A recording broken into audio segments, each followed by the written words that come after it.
Hey everyone, welcome to another video by me. This is my name is Larry, and I'm going to play the station identification with Kobe Bryant in a second. Here we go. You're at 109 right now. There we go. That's the station identification. Today is September 11th, 2022, and I was informed that today is Ethiopia's New Year's. The Ethiopian calendar is 7 years behind our current year, so it's actually 2015. That's the new year for Ethiopia, 2015. I was made aware of that today because my wife and I took a trip to the Los Angeles County Museum of Art, where we stopped at, we passed Little Ethiopia. I parked my car in Little Ethiopia. Excuse me. Pardon me. Okay. So this is about my trip to Japan in 2015. So I'm taking you guys back, way back. We're going to go back, way back, okay? Now, I was inspired to record this because a young YouTuber who goes by the name of, what is her name? Excuse me, I have to cough again, my goodness. Let me clear my throat. Alright, not that. Where is she? Francella Bella. Alright, Francella Bella posted a video from Fukuoka, and she visited the big Buddha, the reclining Buddha in Fukuoka. And I remembered that, I knew I had been there too. So I was like, oh, I love this. Let me check out this video and let me watch it and see what's going on. Let me relive those memories. And that's what I did. I watched the video. While watching the video, I was like, you know what? I know exactly where those photos are from my trip to that Buddha statue. And I checked it out on Google. I had the Google photos there. And sure enough, all my images and videos popped up. So what I'm doing here is I'm pulling up my videos, pulling up my content from that trip. That was 7 years ago, and I'm posting it now, posting it again, recycling my content, and because I was inspired to do so by Francella Bella. Peace and shout out to her. So this is what I want to say about my trip. We're going to start with this image.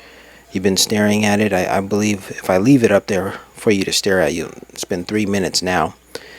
These are some of the instructions that I copied before going to the statue. And I thought I would need it.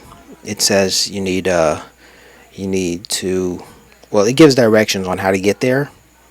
Alright, it says the JR train, take JR train, Fukuoka, Yutaka line from Hakata station, and get off at Kido Nanzoin Ekime station. And then walk 3 minutes, and then it takes approximately 35 minutes from Hakata station. All of the information, there are numbers and all this other stuff, and then it says 500 yen is charged to enter. Okay, then they give the hours from 9 in the morning until 5 p.m. So there you go. You got all the information on how to visit this Buddha statue. All right, the next picture I have is well, let me get the timestamp as I'm making this. So that was 4 minutes of staring at at that information there. Okay, 4 minutes of staring at that. All right.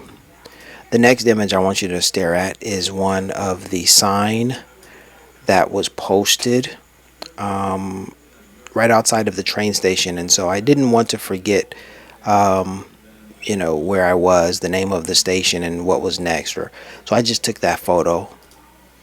All right. After I took that photo, I made my way to the what's that place called? I made my way into the location, the temple. And when I got there, all right, I think we got it now. All right. Then when I got there, I saw this massive statue, and the massive statue that was there, it's an imposing figure, and it's supposed to put fear in the visitors, or at least intimidate the visitors, right? So that you don't steal anything, and you're on your best behavior when you arrive, right? That's what that's there for. Anyhow, I took a few photos of it. Yeah, one of those photos was stylized. It was edited by Google, so it's a pretty cool, image and whatnot. So yeah, it's pretty cool indeed, right? Let's see, we're in 5 minutes and 40 seconds here. Let's make sure this video matches up. 5 minutes and 40 seconds, and then we'll get into what's next. All right, I'm about at the 6 minute mark here. All right, at the 6 minute mark. Okay, so now this image here.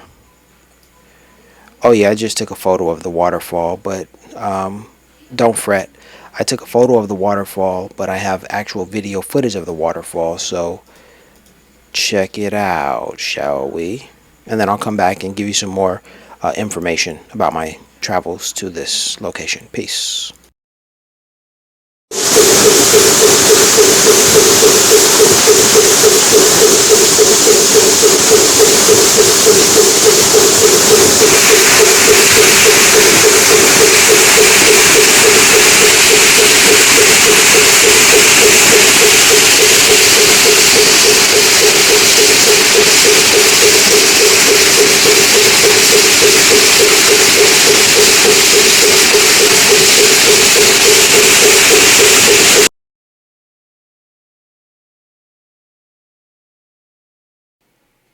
Were you just mesmerized? Were you meditating?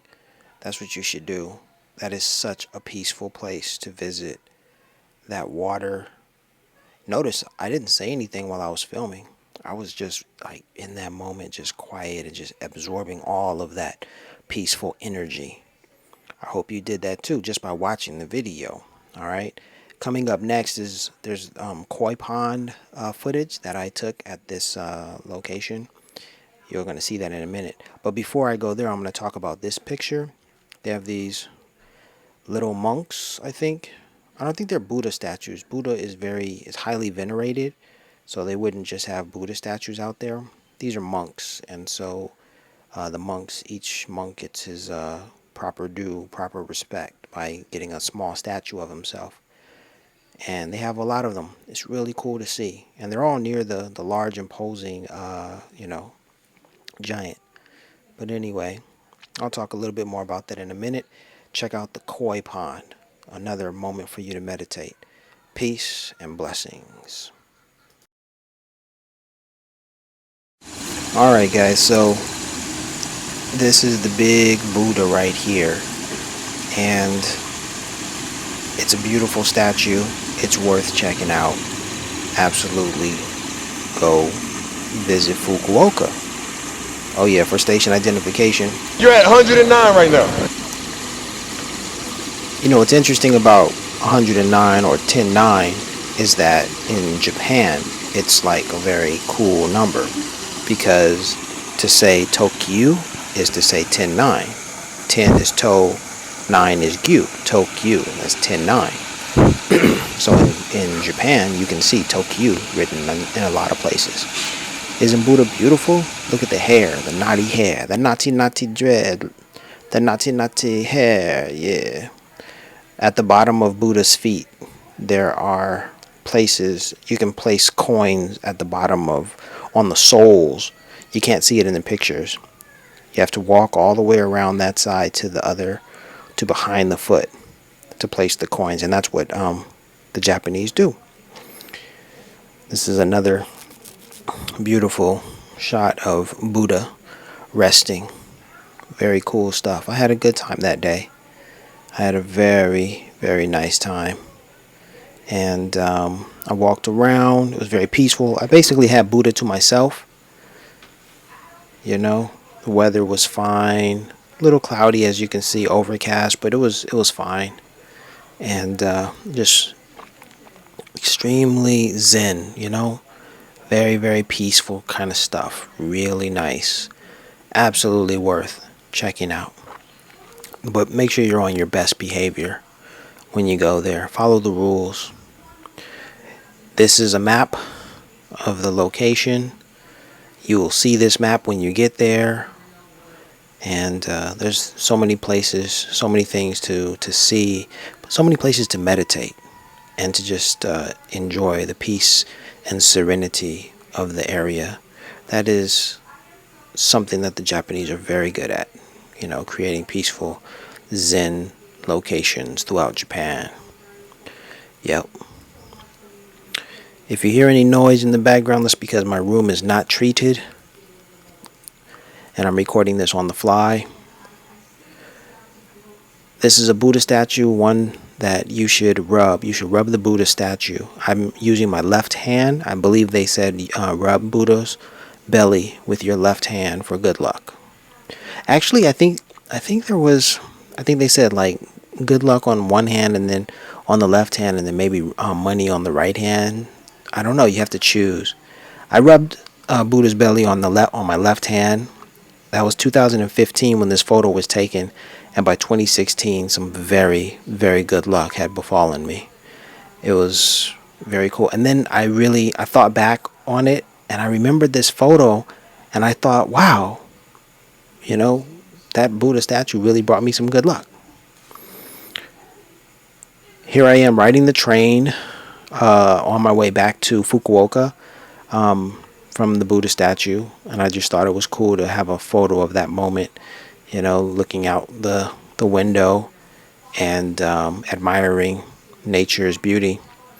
Just giving you some idea, how we were seated on the trains as well. Just very serene stuff, very, very beautiful stuff. Let's see. Just riding the train. Yep, looking out the window at the other train as we're passing, snapping a photo. Normal stuff. Very, I guess, for the Japanese, pretty boring and not much to really, be concerned with. And so I didn't see them snapping photos, but I'm not the native Japanese. I'm the tourist, so I'm snapping away, trying to remember all of this stuff. And here I am 7 years later thinking about those beautiful moments. So that's just what it is. I remember when I took these photos and I thought to myself, one day I'm going to be sitting behind a desk looking at these photos, and here I am doing just that. Reminiscing, looking at these pictures and videos. Yep. What's next? I'm waiting for it to change. I'm waiting just like you. Oh, I'm waiting just like you for the picture to change. Something I saw on the way, an advertisement. Ask a Japanese friend to tell you what that is. That might be a beer factory. There might be a furniture factory or something. Who knows? It's just something that caught my eye when I was riding the train. I thought, that's very Japanese. I will take a picture of it. Yes, I shall. Click, click. And there it is. And I'm just looking at a sign that says, maybe do not litter in Japan. But for me, it looks like, wow, this is something unique, different. Ooh, look at the colors. Yeah. All right, I'm waiting just like you for the next picture. Yep. So this gentleman, this is the Hakata station in Fukuoka, and this is a monk, and he stood there just like that. His hat covering his eyes, head down. He stood erect, and he held a bowl in his hand, and that bowl, you were supposed to give him, money, drop money in there. You see, he still held his dignity, and it was just that was very powerful, poignant, very intriguing to see happen. Like, he just stood like that. You couldn't see his face, couldn't see his eyes. All right, I had this meal. I forgot what this. I think those are some mushrooms and like I can't even imagine. I forgot what that is. Um, I never really had a problem with eating Japanese food. You dig? So I'm sure I enjoyed this meal here. And to go along with it, you'll see in a second, I had some green tea. So there I was. I found a nice, quaint little restaurant and I tried something new. That's what the experience was all about, trying new things. And that was it. Those look like mushrooms, like shiitake mushrooms sliced. Yep, there's the green tea. Yep, just a cup of green tea. Matter of fact, I'm a little thirsty. I want something to drink. Is this what is it, ASRM? Is that what this sounds like? I'm now going to have a sip. I am very thirsty.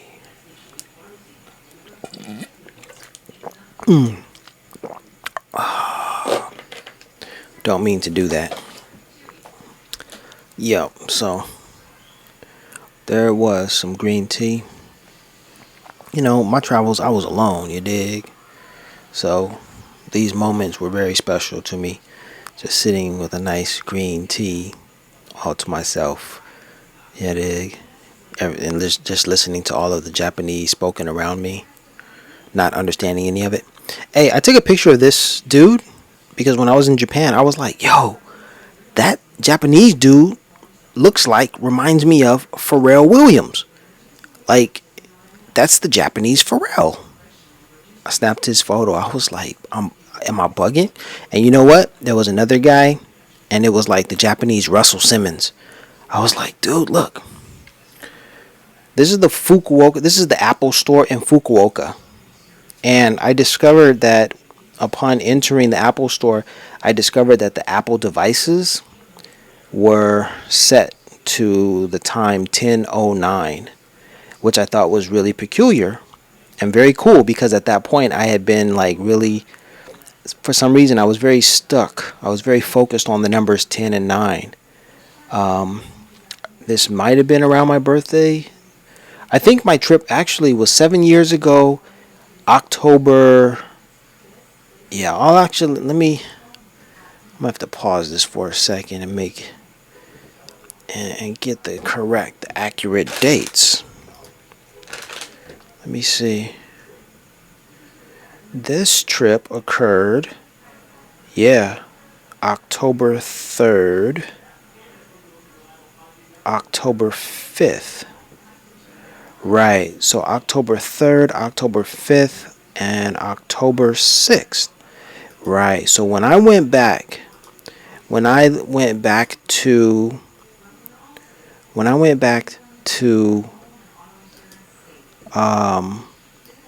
Korea, when I went back to Korea from Japan, it was actually, what was it? It was 3 days. Yeah, it was 3 days before my birthday. So I was very much thinking about my birthday. I was thinking about my birthday on this trip, and my birthday is 10/9. And so when I went into the Apple store and I saw 10:09 on the clock, or rather on every device, whether it was an iPhone, an iPad, I mean, you name it, every device was set to 10:09. I was like, oh my gosh, look, here it is again, 10:09. So that piqued my curiosity. I snapped a photo of the Apple device at that Apple store right there with the setting 10:09 on it because I was thinking about my birthday. So there I was. I had another moment, another encounter with 10:09 in Fukuoka. It wouldn't be my last, however. This is something I found so hilarious. Like, you had David Beckham, modeling. I think this is the Gap, or just David Beckham modeling the gear, and then you've got Kevin Hart. Kevin Hart, like, yo, I'm just as fly as you, bro. A little shorter, a little darker, but I'm just as fly. And I was like, I was so happy to see Kevin Hart there and doing it, even though I mean it's very comical, it's very funny that he's doing it that way, but it also kind of like pokes fun at us, like, look, we're not as dope as a Beckham, you dig? But that's not true at all. But a black man doing his thing, and knowing that Kevin is a comedian, and knowing that the advertisement was pretty funny, it was like, yo, this is good advertising. It's funny. It's good. I like it. Yeah. So I rocked with it. Who knows? Who knows if this was if they ran this ad in America, but right in Japan, and I was there to see it, and I was there to pick up on it. I was like, yo, I'm good with it. Kevin is an international star, so yeah, put him, let him do his thing. So I was cool with it. Very cool. Yep, I didn't take it too seriously. It was all good. Kevin Hart modeling for The Gap, I think it was. Who knows? I can't be. I'm not certain of that. It could have been H&M, but would they have done that? I don't know. Excuse me. Yep, David Beckham, Kevin Hart. So I'm walking down the street. They have the camera, and I decided to take a photo of myself in the camera. So there it says stop, enjoy your face. So I decided to enjoy myself, taking a photo of myself. Yeah, I didn't approach that machine because I don't read Japanese, and I wasn't gonna like mess it up, or I couldn't have messed it up. I could have just walked up and just figured it out. Many of these things are very just user friendly. Even without knowing Japanese, I could have figured it out. I didn't, however. I stayed back, and I snapped the photo. I continued on my way walking down the street, and I happened upon a little pet store, and they had this small dog in there, and the dog was so adorable, so cute. I've personally never had a dog of my own. I really like dogs, but I've never had a personal pet dog of my own. I've lived with my mother and father's pet dogs, but I've never had a dog as my own pet. But this was a really cute, adorable dog, and I was like, man, I wish I could take this little doggy, this little puppy home, and have him as my little dog. My little road dog, like literally, road dog. Take the little dog on the road with me, like, let's go. Let's see, I've got some other photos of him. There he is. There he was, a little thirsty little chap. I don't know if it was a girl or a boy, but he was over there getting himself some water,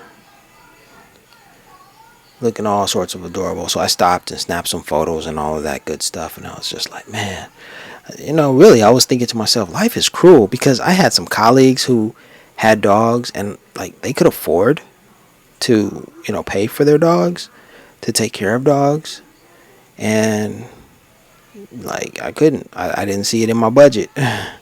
Couldn't see it in my budget. Didn't see how I was gonna make that happen, so I didn't. It just didn't come to fruition. And yeah, but there was the little doggy dog, little doggy. I don't know, is that like a French dog or something? Maybe it's a Japanese dog. That dog reminds me so much of that cartoon character. I don't know what cartoon character it is, but there's like, yeah, it looks like a cartoon character. I've seen it. Its face and its ears. I've seen it, something like that. Yep. Yep. This was my trip to Japan 7 years ago. Fukuoka. Fukuoka is located in Kyushu, very far south. Not as far south as Okinawa, but like the last prefecture, farthest south before the island ends, and then you have to fly to Okinawa. That's the Kyushu prefecture. Another cute picture of the dog. And in Kyushu, you can get to Nagasaki, because Nagasaki is located in the Kyushu prefecture, or you can travel north to get to Hiroshima or Hiroshima, Hiroshima. I don't know. The Japanese language is not a tonal language, so however you say it, you know, it's all good. Yep. So I was walking around snapping photos of different buildings that I happened to see. I actually stayed in that hotel. Yeah, that's why. That's why I snapped that photo. I stayed in that hotel and I had a great time. Very nice accommodations. Very nice hotel. Japan has very nice accommodations. Um, you know, for the most part, I would stay in a hostel, but sometimes you have to splurge and try something different. But for my travels, most in Japan, I was basically staying in hostels. But that was one of the hotels I stayed in. This building right here, just caught my eye because it said yes. You know, like that's interesting. Yes, as opposed to no, right? So I just snapped that photo. I don't know. That could be another hotel. Those could be apartments. That is certainly a Lawson's mini mart or a little grocery store at the bottom there. Yeah, it's a mini mart. Yeah, just walking around snapping photos of buildings and stuff that are interesting in Japan. Fukuoka. Yep. I've got an interesting story coming up about 10 and 9. Here we go. So the story goes, I walked into this restaurant. This is a ramen restaurant, very famous, popular restaurant called, what's the name of it? The name escapes me. Shame, shame, shame on me. Anyhow, I walk into the restaurant. I place my order at this little kiosk, this little booth, and then the gentleman ushers me into the eating area, and he's ushering me to a chair. And there are a number of like stalls with stools to sit on, a number of them to choose from, and I certainly don't make an effort to choose. I'm like, okay, it's your job to lead me, so just lead me to a chair. He sits me down at this stall, number 10. So you just saw that what looked like a cross or a plus sign, or maybe I should say a crucifix or a plus sign. That's the number 10 in Japan, read as to, right? So I sat there and I ate my ramen. That's just the ramen, like soup, broth, or what have you. I've already finished eating my ramen, right? And I'm just thinking about it, like, why did he seat me in row or seat 10? Excuse me.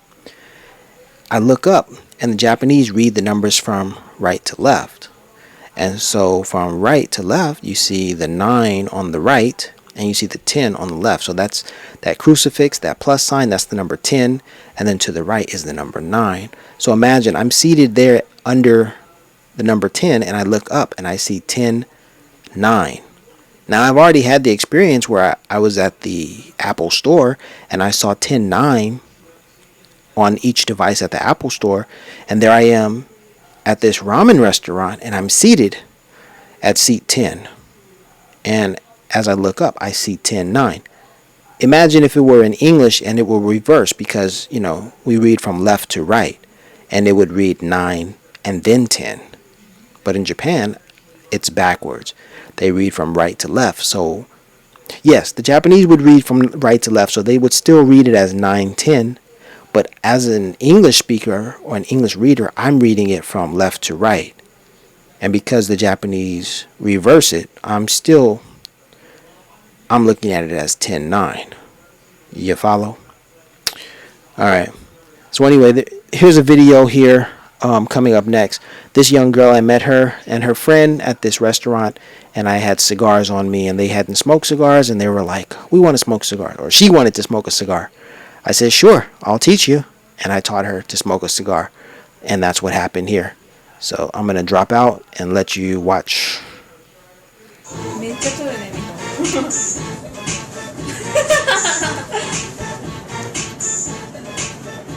Yeah.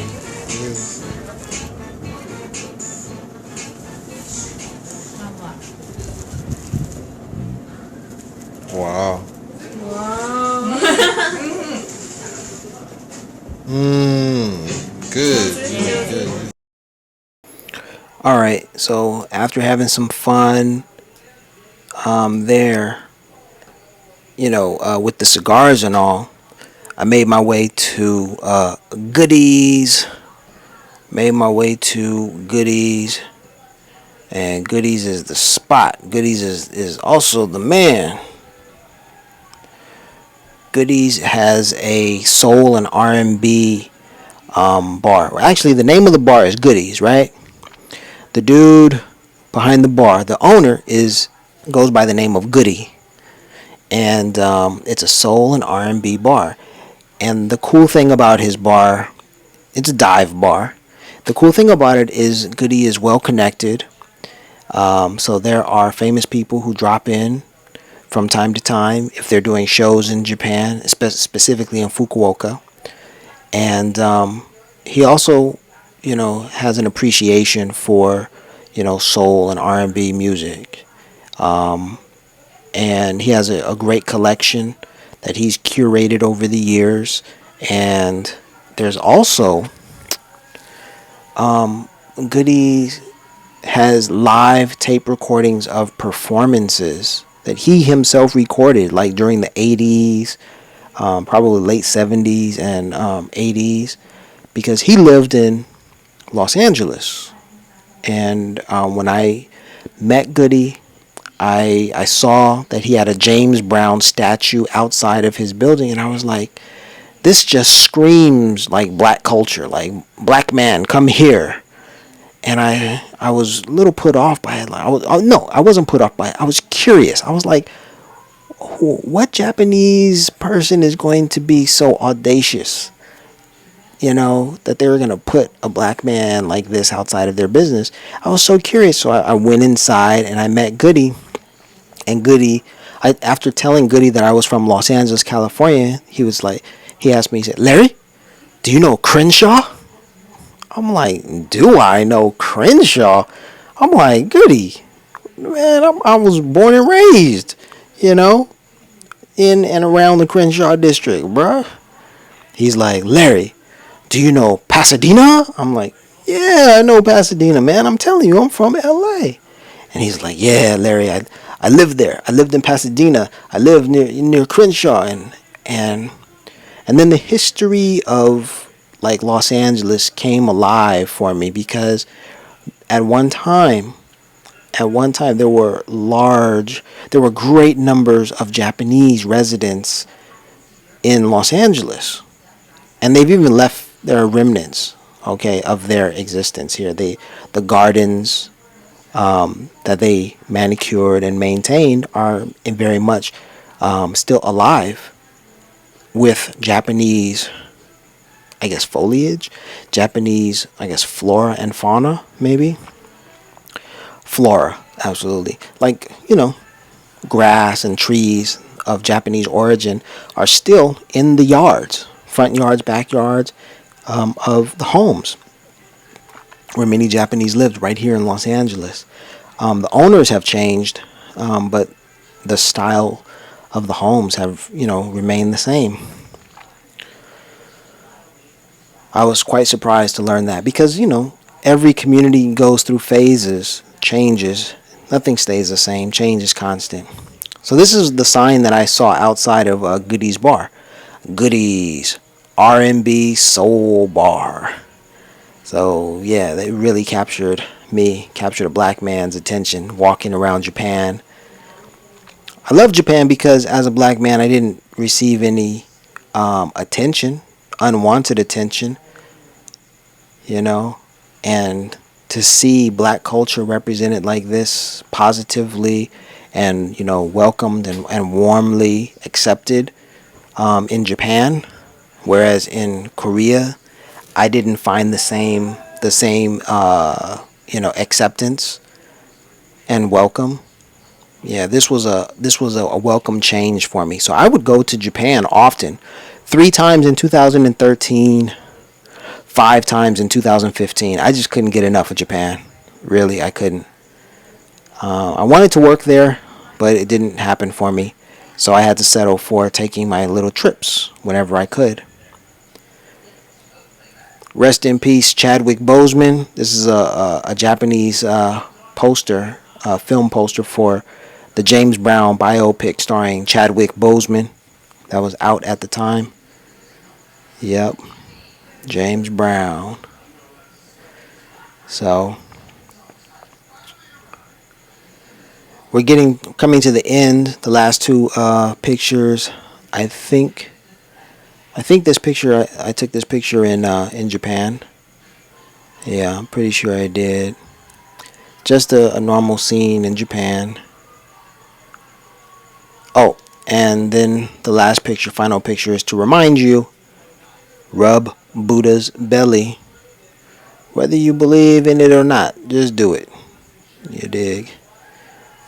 We're all connected. We're all one. And so rubbing Buddha's belly can't hurt. So I did. And yep, I certainly experienced some good things. So that was my trip to Fukuoka in 2015, 7 years ago. And I happened to see the big Buddha. So this was a walk down memory lane for me, thanks to the YouTuber. What's her name? Francella Bella. Thanks, Francella Bella. Peace and blessings. Safe travels to you. Happy travels. All right. And thank you all for watching my video. Peace and blessings.